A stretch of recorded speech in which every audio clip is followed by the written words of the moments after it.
What you are listening to is real. The participants are not actors. They are actual litigants with a case pending in the squared circle. Both parties have agreed to dismiss their cases and have their disputes settled here in our forum, the Turnbuckle Debate.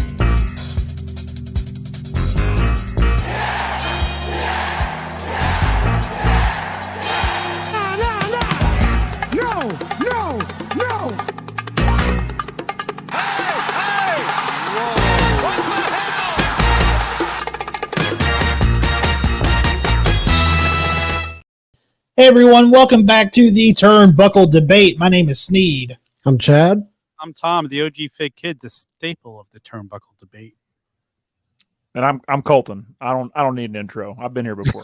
yeah, this is kind of just the four of us, and I'll let you do your own intro, man. We've talked to you enough. We know the four horsemen of the Turnbuckle Debate. So there you go.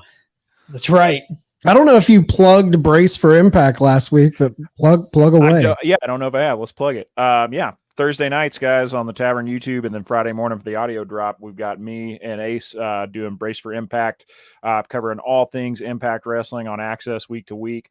This has been a blast, man. We got a lot of feedback from folks wanting Impact coverage on the Tavern. We're fucking stoked to bring it to you. It's been a lot of fun, man. I mean, we love doing Honor Society, but there's definitely a lot more meat on the bone week to week as far as story development on Impact, and it's been a real breath of fresh air for me to watch Impact every week. It's been a lot of fun. Just the 2 weeks that we've done it have been some really good shit, and we're about 2 weeks away from Slammiversary now, or actually, 2 weeks right at it. So I'm excited to see what happens. Last week we had Nick Aldis and Alex Shelley just cut a fucking barn burner of a promo on each other. It was a pretty excellent ending segment. Leo Rush's debut. It's been a lot of fun, and then also. Me and Bellcaster and Ace recorded the first episode of Shot of Nostalgia Season 4, covering Smoky Mountain Wrestling 1994 last week. So we break down January and February of 94 Smoky Mountain, Jim Cornette, the Bullet, or as some believe he is to be, Bob Armstrong, Captain Redneck, Dick Murdoch, Dirty White Boy, Brian Lee. It's a wild ride, man. If you guys have never seen any of Smoky Mountain Wrestling, it's a fucking trip. It's good old fashioned Southern wrestling, as Corny says. It's wrestling the way it used to be and the way you like it. So we're we did the first episode last week, man. We had a fucking ball. It was fun. I always love working with Ace. This is, I think, only the second or third time I've gotten to work with Mike. We've done a couple debates together. It was the first time we've actually sat down and gone at it for a couple hours. So that was we're having a lot of fun doing that. That's awesome. And also, thank you. Big thanks to Chad for the graphics, the music, the overlay for both shows. He turned around Brace for Impact in a matter of 48 hours when we decided to make the shift to that. And then you guys will see it this week, coming Friday for the first episode on YouTube, and it's the graphics and overlays for Smoky Mountain look fucking great. I love the Smoky. I had fun with that one. That was a fun one to make. Yeah, the graphics on that's awesome. That's awesome. Yeah, I've got the audio up here on. I haven't had a chance to listen to it yet, but it's ready for audio drop. So I can't believe you guys are enjoying an actual wrestling show like Impact more than 20 jobber matches with no story behind it.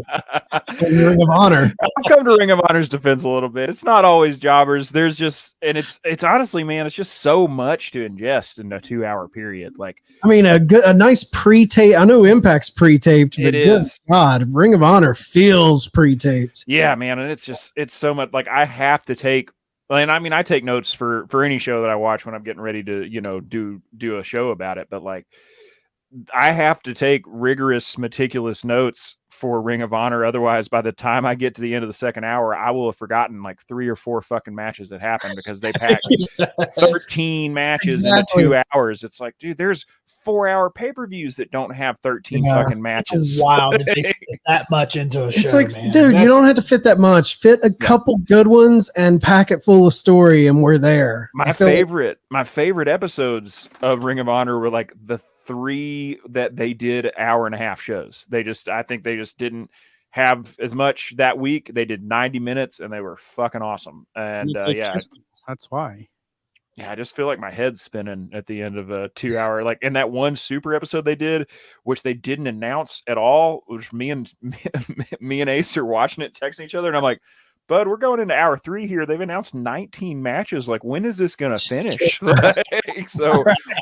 We used to start recording right after it went off the air. And so by the time the Raw Down finished up, we'd be ready to go right on YouTube. That night we had to start what time we usually go live. So we were just like, oh, and it was actually even later. We had like a half-hour gap where there was just nothing on the channel because we were still watching the show. Wow. Yeah, I think it was a great move to cover Impact instead of Ring of Honor. It's just, like you said, more meat on the bone.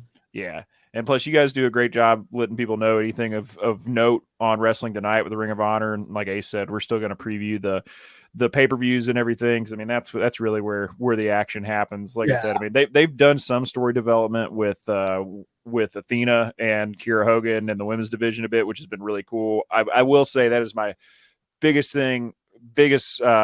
props I've got to give to Ring of Honor is the fact that they have at least 2 women's matches every single week, and sometimes as many as 3 or 4 on the card. And it's, I mean, like we talked about the debate last week, it's about giving them time, both on TV and giving the promotion time itself. And they're definitely giving more time to the ladies over there. It's all about time, man. You got to have it. All right, guys. Well, we have 3 new topics to debate. You guys all know the rules. If you guys are ready, you guys want to get into it? Yep. Let's do it. All right. First topic of the evening. With the frequent injuries that AEW has, should they adopt a safer in-ring style? Oh, I love this question when I first heard it. Listen, they're not forcing people to do anything they don't want to do. If you're talking like the Sting thing happened last week, you hear so much about that. Sting wanted to do that spot. First of all, when I'm sure you guys noticed the same thing I did. When they set up the tables, I'm like, holy shit, those tables are too far away. Like, I don't like, how about you just get the tables a little closer? I mean, and he kind of slipped on the rope, it looked like a little bit. Yeah. Just a little bit. Danielson's arm broke from an elbow drop from the top rope because he admittedly said he had his arm in the wrong place. Like, nobody's being forced to do anything they don't want to do here. It's a different style. People want to watch it. And in all honesty, like, sure, there's been a couple of injuries, but they're nonstop piling up. I don't think so. I enjoy it. And if I felt like these guys were being pressured to do these moves, then I'd say sure, but nobody's being forced to do anything they don't need to do here. We've seen AEW already make some changes. They went from those metal guardrails, which Chad got to know intimately when we were in the front row. Yeah. Safer things. They fixed buddy boys. Destroyed my knee with one of those. Buddy. They fixed the turnbuckles after Dax's injury. They started to put the covers on, so they've made some adjustments. But I think it's okay. I say keep going the way they are. Yeah, man, that's a big old hell no for me on adopting a safer in-ring style. But just because, like you said, Tom, nobody's getting forced to do this, and I think half the roster is here because this is the way they want to work, and they haven't been allowed to work this way for WWE and other promotions. And yeah, I mean, it's just part of the risks of the job, man. I mean, these guys go out here and they know the risks, and I think if anybody wants to work a safer style, I don't think AEW is telling them they can't work a safer style by any means. And if they are, they can go somewhere else. I think it does set itself apart. I mean, it's no secret to anybody that watches, if you watch WWE and AEW in the same week, it's a different style for sure. And yeah, I just think it's one thing that sets AEW apart from the other big brand. And I definitely don't want it to change. Do I want to see people get injured? Absolutely not. And this is not the first time Danielson's been hurt since he got over here. So, that's not great. But I mean, that also, that crazy bastard's going to get hurt wherever he goes, man. I mean, did you guys see the tweet from Lance Storm that like he snuck out of the fucking hospital and wrestled again? Right. Yeah. After finding out his arm was broken, he left the hospital for 2 hours and wrestled and then came back and had surgery. Like, yeah, man, like they can, AEW could put in all kinds of safety rules and that's not going to change Danielson whatsoever. So yeah, I don't think they need to change what they're doing at all. I think it's who do you what philosophy do you want from a business? Do you want a business that, or wrestling promotion, whatever you want? Do you want a wrestling promotion that thinks about the wrestler first and what they like? Or do you want a wrestling company that thinks about the company first? And we all want to see AEW succeed, and we don't want injuries to wrestlers or anything else like that. But the beauty of AEW, it's not that all of these guys are getting hurt. It's the guys that they make their own decision of how risky they want to be. If they want to wrestle that way, AEW will allow them to wrestle that way and take those chances and take those risks. And WWE doesn't allow that. They want longevity out of the wrestlers. They want a safer style. Now, yeah, they do. For the most part, they will do big spots in big moments sometimes, but they're not laying it all on the line on a random SmackDown or Raw. You turn it on Dynamite or Collision, you could see a match pull off some shit, high risk, you know. So it's like, what do you want from your company? I get the whole business mind of like, they're not going to make you money sitting on the shelf being injured. And now I have to pay this guy that I can't use. From a business perspective, I get that mentality, but I'm a fan. And I want wrestlers to feel uncaged. I want them to be their true self. I don't want to feel like they're caged in, boxed in, having to wrestle the same style. I think it paints every wrestler in the same brush. That's my biggest beef with WWE. It's not the talent. They have arguably the greatest roster. They have by far the most money, the most production. I mean, but the big thing WWE has that I despise is they buff out all the rough edges on every wrestler. Everyone has to wrestle this certain style that they deem the way to wrestle safe for longevity. I like AEW being like, hey, you want to get crazy? Hey, Danielson, you bored wrestling that style over here? Come over here and we'll let you be you. I like that. So I say no fucking way. If they would go to a safer style, I'd be out on it. I don't want to watch safe wrestling. I just don't. It's boring. Yeah. I mean, of course, nobody wants a wrestler to get hurt.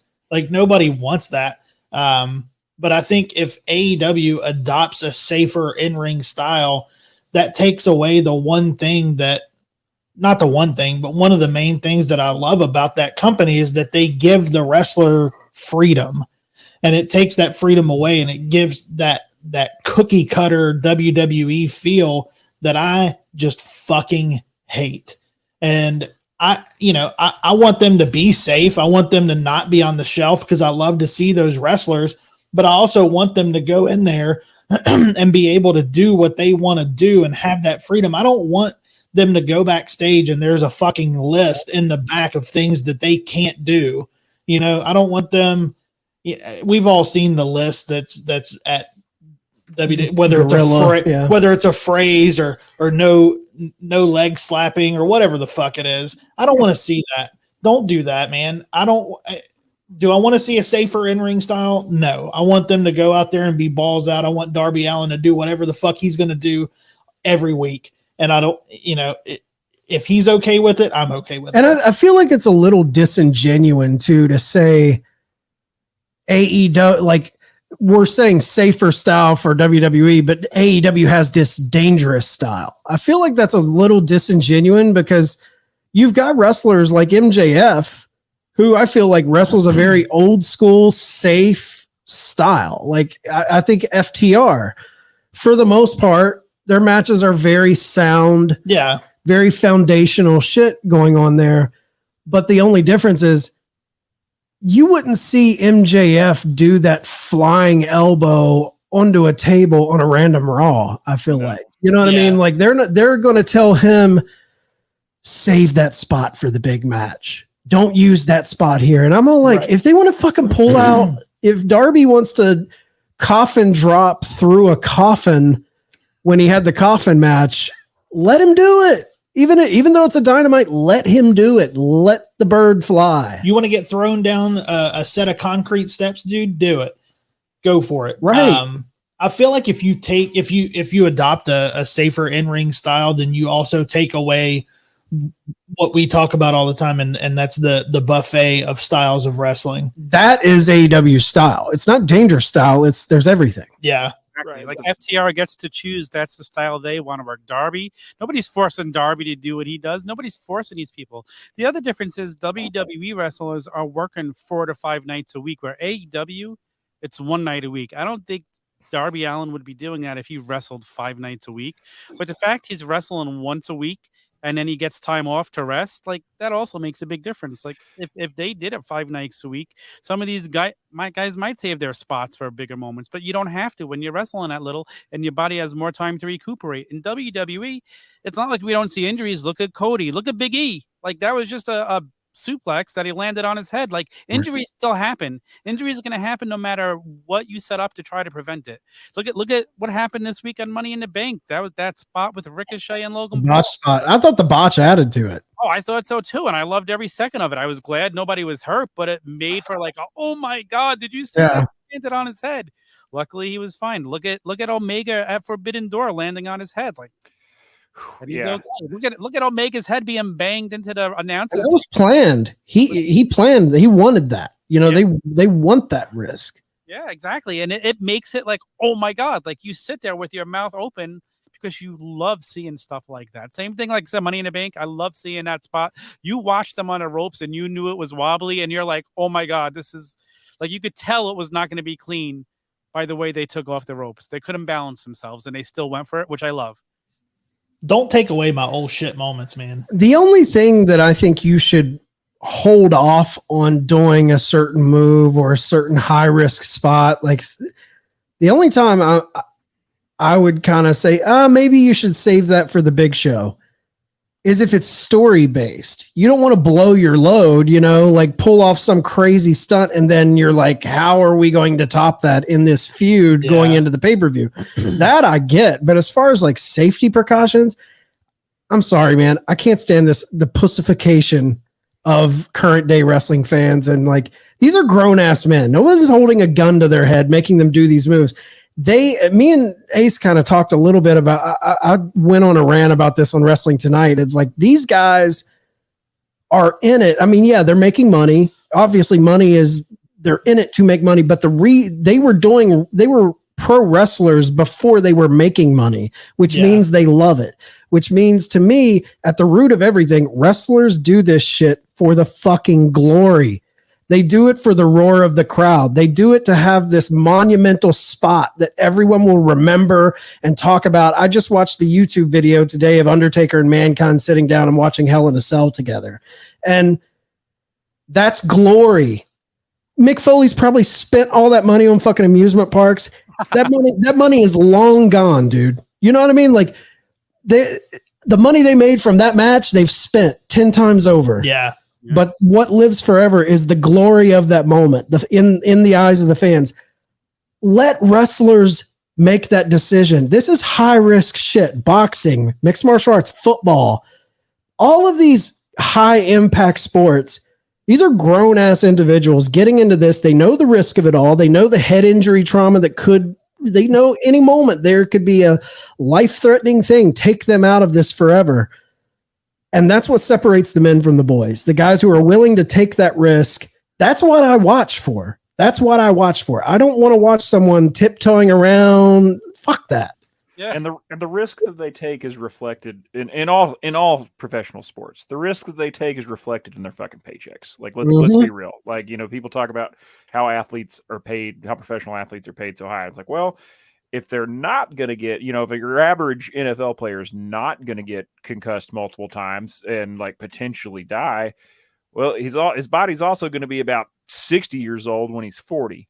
Right. You know, like he's got a lot more miles on it. So yeah, that's why you make the big bucks, man. Exactly. So yeah, I mean, Tom, you brought up a really good point, man, that I hadn't really thought about before with WWE. Like, of course they have a more, you know, they work that safer style because they do run a lot more dates. You know, they're running house shows. They're doing a whole lot more wrestling, which also, you know, I think from the wrestler's perspective is a big part of the appeal for AEW is like, oh shit, I can work one night, maybe 2 nights a week tops, and I'm home every week. Like awesome.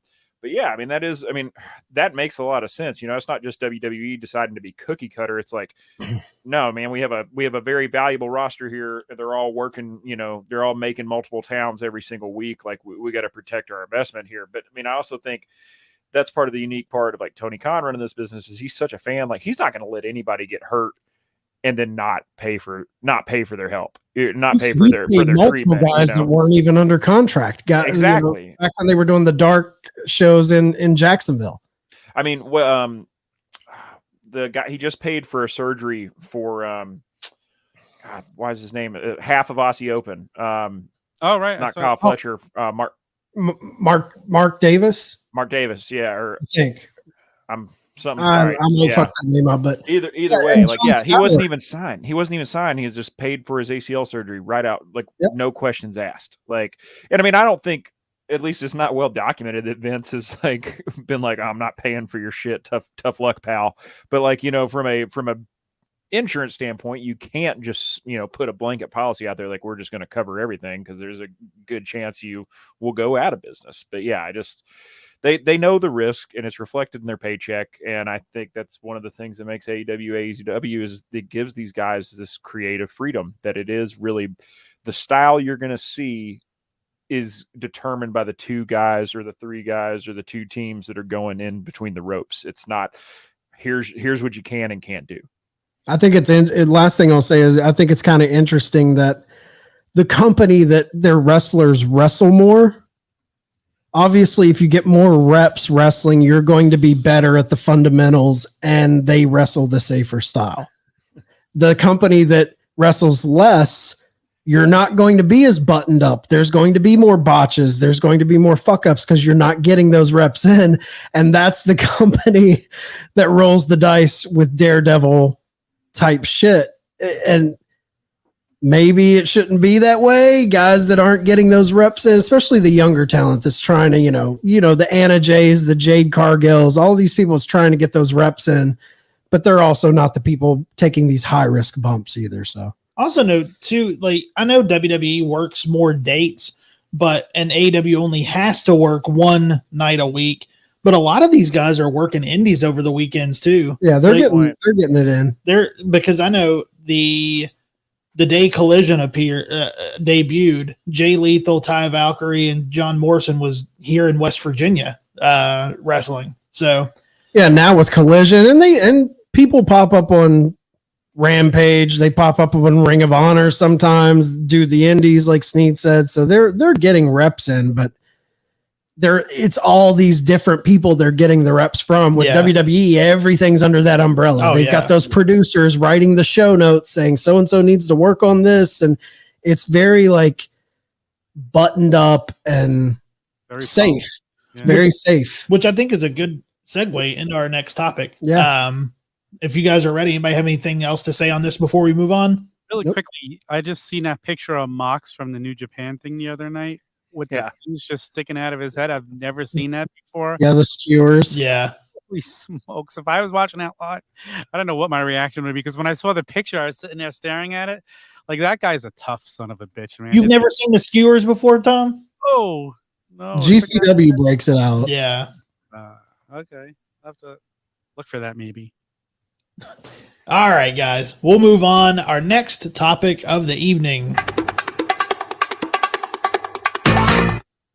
Does NXT build stars as good as they advertise?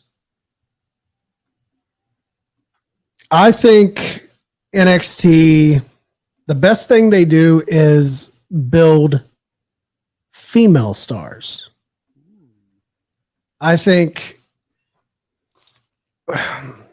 Sasha, Charlotte, Bayley, Becky, yeah, they wrestled a little bit in other places, but Charlotte, I think she pretty much started there from ground zero. I think NXT has been instrumental in women's wrestling. That is what, when I think of NXT, that's what they should be applauded for more than anything. Men, like, no.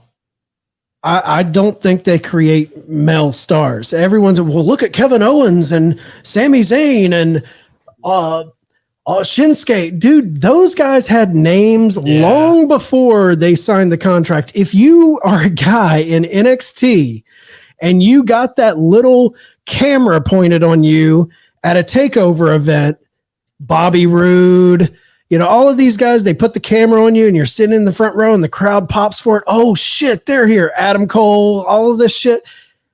They're putting that camera on you because people know who you are. If people know who you are not being built from the ground up at NXT. They have done I look at NXT for the men's division as we're going to take guys who know how to wrestle and we're going to teach them how we wrestle.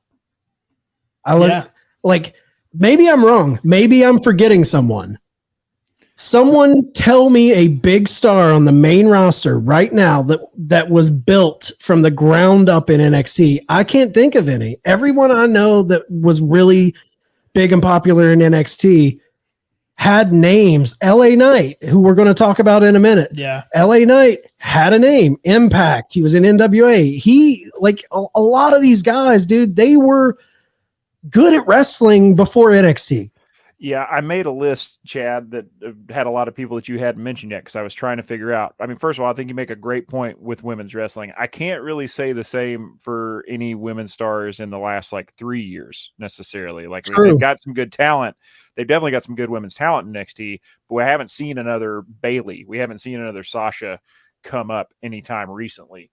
And maybe it's just that they've got a new crop in and it needs a couple more years. But I've got a list of Bianca. Okay, Bianca for sure. Maria. Okay. Bianca Maria. Yeah, kind of experience too before heading over to NXT. Yeah, NXT UK, but I don't think she was I don't think people really knew who Rhea was prior to NXT UK. But so for men's, I have a list, and everybody I've listed here cut their teeth in ROH in the Indies, man. I mean, Adam Cole, Samoa Joe, Malachi Black, Bobby Roode, Johnny Gargano, Tommaso Ciampa, all of these guys. I mean, Tommaso Ciampa, you could almost say, but I was looking up his career before because he had that early stint with WWE where he was the lawyer or whatever. But he went and did the Indies for years, man. And he had a solid 4 years of Ring of Honor. These guys all got red hot fucking followings on the Indies before they ever got brought over to NXT. And I mean, there's certainly. And it's not a secret to anybody who follows me and listens to what I have to say about wrestling. I hadn't watched a fucking minute of NXT since they did the 2.0 and did the Nickelodeon Bruce and Vince shit show rebrand. I have not watched it once except for a couple of clips here and there that have gone viral. But yeah, they're definitely not delivering. Because when I started, I came to NXT kind of late. When I was first really getting into NXT, it was when the Undisputed Era was having their heyday. It was shortly after DIY had broken up and we had, Ciampa going against Johnny Gargano. And those were some incredible times, man. That was some good TV. I mean, the Undisputed Era is one of my favorite parts of NXT ever. And Tommaso Ciampa is also probably debatably my favorite NXT champion of all time. I think that guy is incredible. And it seems like they might be using him right this next time around on the main roster. We'll see. Verdict's still out. At least he's not paired with Miz right now. But yeah, I don't think they do it, man. I think you're right, Chad. I think it's overstated. I mean, I'm not saying they don't make good wrestlers. That was my point. But they're not making these monumental stars. These guys, if anyone watching Ring of Honor looked at Kevin Steen and didn't see a star in the making, El Generico, dude, they had it. They brought it with them to NXT. Right. They are what brought that black and gold brand. The thing that we loved, that was just a high production independent show. It was, and it was being introduced to a lot of WWE people that weren't tapped into the indies. So true. I mean, I thought it the same way you guys did. I tried to go through a list of everybody who made it, and everybody was an indie wrestler. So I tried to say, okay, who's made it to the main roster? That wasn't. And the only people I think I could come up with is Baron Corbin. Wouldn't call him a big star. Apollo Crews, sent back down to NXT. Now he's back up. I wouldn't call him a big star. Who is there that you can't name anybody that's become a big star? Now, Braun Breaker is the first guy that maybe but he's second generation. Yeah, he's got pedigree. He's got pedigree to him, so that's almost an unfair thing. It's so true. Like, there's nobody I could think of that was made a star. Even Seth Rollins and Roman Reigns. Like, well, I guess Roman, he was an NXT guy, right? I mean, he's got pedigree though. Look at the family he comes from. Bloodline. Yeah. Oh, that's true. Yeah, he's not in a bloodline for no I reason. mean, there is something to be said about Roman for sure. If you look at the way he came into NXT to where he's at now, they obviously built him up. But my thing with Roman is he comes from arguably the most influential wrestling family in wrestling history. I'm talking about taking a guy who is not in the business and making him into a star. I think NXT does a fucking bang up job making mid-carders. Yeah. They make good wrestlers. They make good wrestlers, solid wrestlers. There's one guy that I think they've built up from the ground, and maybe I haven't looked up to see what his career was prior to NXT. And verdict's still out. We'll see how he gets used, or if he ever really gets moved to the main roster. But somebody that they've built from the ground up that I was very impressed with, and he's more of a mid-card guy, is Cameron Grimes. I love Cameron Grimes. Cameron Grimes is awesome. And he I was think Impact. He was, well, there we go. Yeah. So I mean, he was Impact, like that. Triple H does a good job, him and his guys, cherry picking underdeveloped, underutilized mid-carders from other companies. Yeah. Like, they're great at that. And here's the thing. It's like, we're saying, oh, they were on the indies. I'm talking about reputable, independent. Either they were from a reputable company outside of NXT before joining, or they were known. Almost all of those guys, unless you were a pro athlete who's just walking in blind, most of them wrestled independents. You know what I mean? Like, I feel like FTR wrestled the indies, but no one knew who they were at that time. FTR definitely made their bones in NXT, but they're not there anymore. No. They're, they went to the main roster and they fucking buried them. They're shaving each other's backs in the shower. Yeah. So I think the only person that I can think of, and correct me if I'm wrong, because maybe they had something before that had potential before everything happened, was Enzo Amore. And I never heard. Yeah. And okay, there's one. Yeah. But they booted him over some bullshit fake allegations. Which, and I'm still bitter about that. I love Enzo, and I can catch heat for it all day. I don't understand the guy entertains. The dude is one of the most entertaining motherfuckers on the microphone, and you can't tell me any goddamn different. I'm with you. Dude, I thought he was great. I loved Enzo and Cass. I loved him when he was doing the junior championship, and I feel like that whole thing, the reason he was fired, they just used as an excuse because the other people in the back didn't like him. Well, and I will say, and Enzo, not to take a shot at the guy or anything, but he's a hell of a lot more entertaining. He's a lot better on the mic than he is in the ring. Oh, he's not a wrestler, but he ain't nothing to write home about. No, he's there to talk shit on the mic and take a hell of a bump. Yep. That's it. And that's I love that. I would rather you have that smack talker Skywalker mentality than to come in there and put on a banger match. I think. Yeah, I don't know, man. I like that. And that's the crazy thing. He's a WWE type of guy. The fact that he didn't have to wrestle a 5-star match, he was getting over being a below average wrestler. Yeah, it just blows my mind. I mean, I hear, man, they're really NXT's loaded. I'm like, dude, look at who you are crediting for NXT creating. Yeah. Really look at that. All NXT is doing is teaching guys who know how to wrestle the WWE way. Well, like you said, they're extremely, especially, and like we should go back and say, yes, for women's wrestling, they've been pioneers and they've had a massive impact, but they're just really good at talent scouting, dude. I mean, think about it. Like all these mid-card guys they pulled from ROH and Impact, when you have William Regal doing a lot of your scouting, I mean, no shit, it's going to be good. Right. So doesn't it blow your mind when you also think when WWE a couple of years came out and said we're not signing indie stars when they never developed a full-blown male superstar of their own? Like, why would you stop doing what worked for you?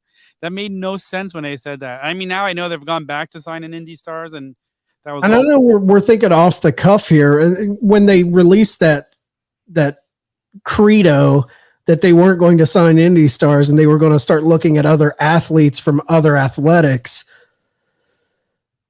What have they taken anyone from another sport and turned them into a fantastic pro wrestler in the last since 2014, 2015? Is there anyone? I know Baron Corbin was, and he was a decent heel, but I feel like they botched him. At one point I thought he was an entertaining heel. He did his job, but I'm just trying to think. Like, I haven't even seen Gable Steveson wrestle a match yet. Like, and that was supposed to be their big signing. He was drafted to Raw in the draft like 2 years ago. Like, what's going on with that guy? He's going back to do some more amateur wrestling. I think he's competing. Well, he did. He just showed up on that underground fight league thing and did a bunch of suplexes to guys. Hey, his suplexes look good. He's got the Kurt Angle type of pedigree when it comes to like amateur wrestling, but at the same time, like all of that means fuck all if you have no charisma in pro wrestling. Yeah, exactly. Yep. All right. Anybody have any final thoughts before we move on to the final topic? NXT makes great mid-carders. They make great wrestlers, man. Great mid-carders. Yep. All right, guys. Well, we'll move on to our final topic of the evening. Can LA Knight be the top guy in WWE? Oof, what a question. Man, is this guy over now? Like, I don't even know what he did to get himself so over. And it's not that I don't enjoy him, because I do. But I know he's good on the mic. Everybody, you see all the talk now, he's stealing the Rock and Stone Cold stuff. Like, listen, everybody takes something from everybody. Look, how many people quoted Billy Graham stuff and like made it their own. And like, you're allowed to tap into something if it's going to help you. I don't see why not. Like, if just because his promo style is close to somebody else's, but I don't know if he could be the top guy in the company. I mean, I say no. I think he could be a really good mid-carder, a top mid-card guy, challenge for the title, but I can't see him being the man in the WWE. Maybe I'm wrong. I like the guy. Could he? Yes. Will he? No. That's mine. I just don't think he's too old. Was he 40? They will never get behind him and give him the top thing. I think he's 38. I thought he was 40. Is he 40? I think he's 40. I thought Damian Priest was 40. Maybe they're both 40.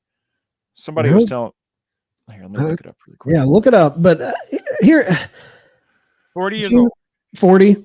Okay, so I think he has the charisma, and I saw the Kevin Nash comments shitting on him for being a Rock ripoff and all of that, and I think that's just an over the hill, out of touch, old school pro wrestler looking at it and not looking at the past. Because, like you said, dude, Hulk Hogan is a direct ripoff of Billy Graham. Ric Flair is a direct ripoff of Buddy Rogers. Like, and it goes on and on and on.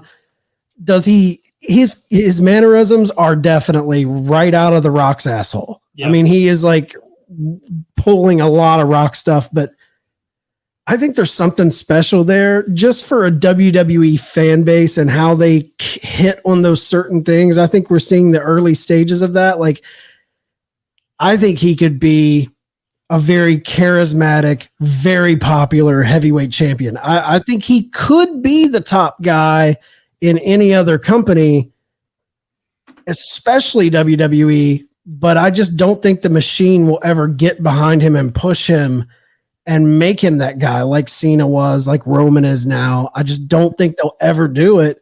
I think he has all the tools to do it. You don't have to be a 5-star match guy. You just have to tell good stories and be charismatic and have people in the palm of your hand on the microphone.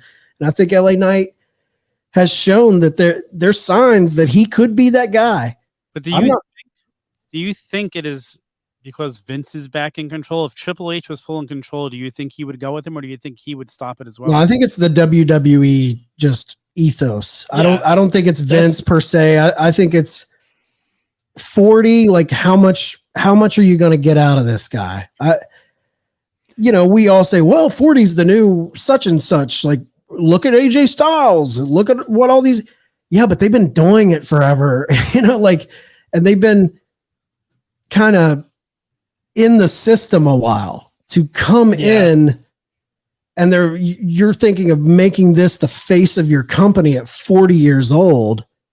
I don't think they would pull the trigger on that, because what are you going to get out of him? I know Stone Cold had a 6-year run at the top, essentially, but still. I just don't think you're going to want a guy that you can get a decade out of, I think. Oh, but let me ask you this question. And Cody's only 38. He's 2 years behind him. Like, what's really the difference in 2 years? Dude, I'm not convinced he's going to be the guy either. I think they're moving away. I get this feeling that he might get fucked out of everything. I still think that he might get the shaft down the line. I'm not convinced he's going to beat Roman at 40. I'm not. You think Stardust's name is being called again? I mean, they did give him a figure recently. I would not be shocked if they moved Seth Rollins into that spot to take on Roman at 40. I wouldn't be shocked. I wouldn't be shocked at anything. Sneed, you want to go? You want me to go? I'll go real quick. I mean, I think he can be the top guy. And I think that I think the dude has, everybody talks about it. The dude has it. He has the it factor. Been a big fan of him since, Eli Drake in NWA. I thought he's always had that charisma. He's done the one thing that I absolutely love, and he's got himself over with one fucking word. Yeah, I love it, and I'm so on board with him as a character. And I think that what should happen. I don't know if he could be the top, the face of the company for a decade. I don't think he has that. But I think that he's gotten himself over to the point that when they decide to take the belt or belts or however the fuck they're going to do it, take it off Roman, I think he would be a great person to put it on, to have a run, to help build another star. I just think he could do it. And I love the guy's charisma. I think he could be the top guy in WWE, but for how long, I don't know. And will they do it? Probably fucking not. And here's the thing with WWE that they don't do that I wish they would do. This guy's getting over. Here's the ball. Run with it. Let's see. That's it, dude. If they would just let him go, I think he would get huge. I think he could be in a program with Roman. Oh, yeah. Yeah. But they don't want somebody to get that big. That's on their own. They don't. On their own, they don't want somebody like that. They wanted Roman to be the guy so bad. They pushed him down our throats for how many years till they finally found that thing that worked for him. If it's not the guy they want, you don't stand a chance to be that guy. It's just unfortunate the way that it is. Zack Ryder. It's so true. I think he can definitely be the top guy. I mean, I'm hearing exactly what you guys are saying. I'm going to leave. Do I think WWE's fucking smart enough to bite on it? I'm going to leave that completely off the table and just say, I absolutely think he can be the top guy. He's so fucking organically over. It's insane. He's the most organically over guy we've seen in WWE in a long time. More than Cody organically. Cody had AEW to get him to that point. Yeah. And WWE running, he was just returning home, and people. His big return and him being over was because it all started because he was the first big person to jump from AEW, and he not only was he the first big person, he was the guy in AEW, and he jumped that and he rode that wave. And if Roman can be the fucking top guy, this guy can absolutely be, because he beats the shit out of him on the mic. His in-ring, I mean, Roman's in-ring is nothing special. The Superman punch is the worst fucking finisher in history. His spear's not even that good. I mean, I'm not saying LA Knight is, AJ Styles in the ring, but he's fucking better than Roman is by a fucking mile. I enjoy his matches more. And you want to talk about his age, man? I mean, yeah, he's 40. Diamond Dallas Page didn't start active wrestling until he was 35 years old. And look at, he was the fucking guy in WCW, man. I mean, he held the belt. And I mean, they're all got access to DDP yoga, baby. I mean, if he's doing it now, he could wrestle into his fucking 60s. Like, there's no way. Like, all night looks fucking good for 40, man. I mean, he stepped up.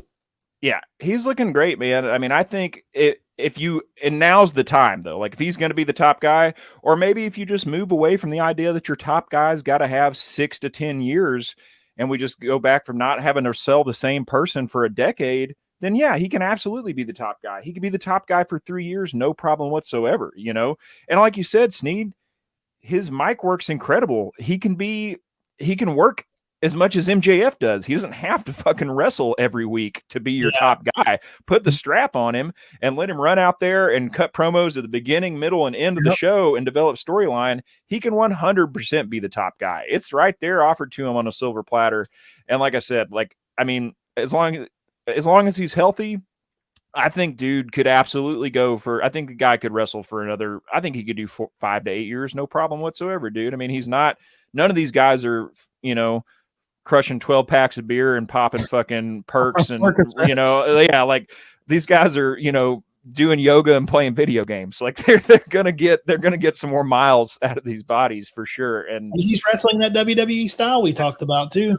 Exactly. Well, his topic is he's doing that safer style, that WWE cookie cutter. So there's no reason. Look at Lashley. Lashley's almost 50 and he's still going. And I mean, they must see something in him, man, to put that fucking Max Dupree gimmick on him and then to backpedal it and put him right back here. Like they've got to see something in the guy. Otherwise, and if they didn't, they would have just left that Maximum Male Models manager bullshit on him and he would have died a miserable Vince would have left that on him. Yeah. So I think Tripp saw something in him, and I'm telling you, man, maybe I have a little too much confidence in the guy, but I truly think if WWE didn't slap the restrictor plate on this motherfucker and just let him go, I think he could be wide open and could be a major spoiler for Cody being at the top. Yeah, because I think he has that charisma that the crowd gets behind that even Cody doesn't have. Cody has those very serious. He's going to cry a little bit in the ring. He has that part of him, but LA Knight has that cool factor that The Rock has. He's got that cadence. I know they're saying he rips off The Rock. Hey man, that's a good thing for this guy. As long as they don't pump the brakes on him, I really think he could be a spoiler to anyone wanting to be in that main event scene. If they don't hold him back, if they just let him go, he could be the guy. He really could. I'm hoping the shit that Kevin Nash said isn't like a damnation. I could see that being Kevin Nash's way of being like, I'm going to say this about this guy to get in this guy's fucking head and make him push for more because he does have talent. And I mean, you want to talk about, I mean, we all know it's not going to happen, but you want to talk about the bidding war of 2024. Could you imagine the fucking promos between LA Knight as a white meat babyface and MJF as this shit heel dude? Like, you want to make me believe for a minute that he would want to go over there and work with somebody? Make this the fucking guy, and I'll buy it. Yeah. Oh, 100%. And here's the thing: the whole that's not a WWE creation. He was doing that back in Impact. Yeah, he's doing it in Impact. He brought it to NWA. Like he's got all of those little things. Man, go back and watch his shit in Impact, TNA, whatever, and NWA. He was cutting fire promos in NWA. Live Drake. Same shit, different name. Yeah. Love it. Give the guy the ball, let him run. Let's see where it goes. If he could only do it for 3 years, but he sells tickets and merch for 3 years and makes you tons of money, go with it. Why not? Yeah, but you got to do it like in the next 6 months. You got to pull the trigger on it, or you're going to miss your window. I think the only thing Cody has over him, as far as if we're comparing who's going to get that top spot, it looks like it's tailor-made for Cody. And I kind of agree with it. Cody has the kids right now. Yeah. For sure. He's got the big, larger than life. He's got the kids. He's kind of got that Cena kid thing going, but LA Knight's got the cool factor. The teens, the early 20s, those fans, I think, are gravitating more towards LA Knight. I would love it if the Royal Rumble this year comes down to Cody and LA Knight at the end, and somehow LA Knight pulls it off. What a shock. That place is awesome. You think he should have won Money in the Bank? I don't think he absolutely has to have it, but I wish he had. And like, I know that, Tom, I don't know your feelings, but Sneed, Chad, I know you guys can't stand Damian Priest. I don't hate him, but I'm not gonna call the voicemail and come to bat for him like I did Dom either. So like, I don't hate him. I think there's something there, but I don't think he was the one that needed to get this. And so yeah, I don't know. Honestly, my picks would have been LA Knight, and if it wasn't going to be LA Knight, I would have chosen Logan Paul. Listen, I say this: it says a lot if your hill to die on was Dom, and you're not even willing to put Damian Priest even close to that hill. I'm not willing to bury him either, though. You know, like I've got. He holds a soft spot for me, man. Scott Hall is one of my favorite wrestlers of all time, and it's obvious that it's one of his as well. And you know, I don't think the guy's I don't think he's a bad worker by any means. His presentation is just a little off to me. He's fucking. That was a guy I liked. I enjoyed him in NXT, and I haven't enjoyed his presentation as much on the main roster. I'll agree with that a big time. He was much better in NXT. He sucked there too. we'll put Damian next time we all four show up. We'll put Damian Priest as a debate topic, and we might just go the whole show on that. Doing the fucking arrow, like he's shooting an arrow thing, or did that die in NXT? It died in NXT, but God, the Archer, like fucking lame. I'll say this: I thought the Archer of Infamy. The Priest winning made sense for the stories with the Judgment Day and the whole thing with Finn going versus Seth. I guess that's why they did it. I personally would have picked LA Knight. I thought he should have won. I wanted LA Knight, but I don't think LA Knight needs that briefcase. All LA Knight needs is about 5 to 8 minutes of TV time every week with a microphone in his hand. That's all he needs. Yeah, he doesn't need that briefcase. Yeah. Agreed. All right, guys. Anybody have any final thoughts before we wrap up for the evening? Nope. We have a round robin? We do have a round robin. Okay. Just quick little Darren Drozdov puke. What do you guys, just a memory, a little blurb you have about Darren Droz? Oh man, just mine goes right back to it was the documentary with Vince. He's gonna puke. That's it. Yeah, man. That's it. Puke. He's gonna puke. I just think it's such a shame, man, that the guys. I think he had a great career ahead of him, man. It sucks what happened, but man, hats off to his mindset. Yeah, always. I mean, to go through that shit and really not hold it against D'Lo Brown and be such a good dude with all the shit that he had to deal with after, being paralyzed in the ring and, he lost his dream that day. Yeah. You know what I mean? And to be the bigger man and say, this is what can happen. It's nobody's fault. Mistakes happen. I think that's awesome. Yeah, man, that's my biggest takeaway from Droz and his legacy is just his always coming from a place of gratitude and not, because I mean you could easily fall into a deep dark hole and come from because I mean dude is a victim but he never played the victim. He always came from a place where seeing him in the Dark Side of the Ring interviews, like he was. It wasn't ideal, but he was happy to be alive and happy to have the life that he did. And, he took it really in stride. And I think just coming from a place of gratitude and approaching every day like that is just something that everybody can take a page out of Droz's book and try to approach life like that, man. It's some inspiring shit. It was when they did that interview where him and D'Lo got face to face. I was in tears, dude. Super emotional, just great dude and gone absolutely too soon. All right, guys. Well, Colton, I know we talked about it at the top of the show, but tell everybody where they can find you and find Brace for Impact.